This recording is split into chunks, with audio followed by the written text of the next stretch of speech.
So, usapang pendant naman tayo, no? So, ano ba yung mga iba-ibang uri ng pendant? So, sample itong isa. Yan siya. Cross yan siya, no? Ang tawag nito ay crucifix pendant. Kasi yung crucifix pendant ay yung may makitang image ni Papa Jesus. Papa Jesus sa pendant. So, kapag wala namang image ni Papa Jesus katulad nito, ito siya. Ay tinatawag lang to siya na cross pendant.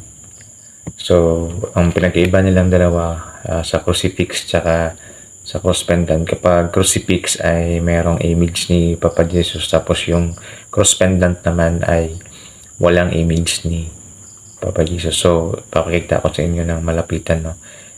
Na para makita niyo kung ano yung pinag-iba. So, ito siya, no? Ito yung crucifix pendant. Yan. Kita niyo yung image or muka ni Papa Jesus yan. Yan siya. Yan yung crucifix pendant. Tapos ito naman yung cross pendant. So, ayan. Plain lang siya, no?